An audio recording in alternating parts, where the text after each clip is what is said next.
বিএনপির চেয়ারপারসন খালেদা জিয়ার সুস্থতা কামনা করে দুটি ফুলের তোড়া পাঠিয়েছেন পাকিস্তানের প্রধানমন্ত্রী, উপপ্রধানমন্ত্রী ও পররাষ্ট্রমন্ত্রী। গতকাল বৃহস্পতিবার সন্ধ্যা ৬টায় রাজধানীর গুলশানে বিএনপির চেয়ারপারসনের কার্যালয়ে ঢাকার পাকিস্তান দূতাবাসের কর্মকর্তা ফুলের তোড়া পৌঁছে দেন।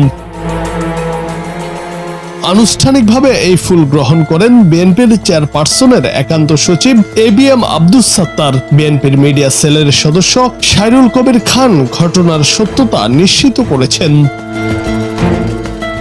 খালেদা জিয়া রাজধানীর এভারকেয়ার হাসপাতালে চিকিৎসাধীন। ২৩ নভেম্বর রাত ৮টার দিকে তিনি হাসপাতালে ভর্তি হন। তার দ্রুত সুস্থতার জন্য আজ শুক্রবার জুমার নামাজের পর দেশব্যাপী বিশেষ দোয়া অনুষ্ঠানের আয়োজন করেছে বিএনপি। জুনায়েদ আহমেদ, বাংলা টিভি।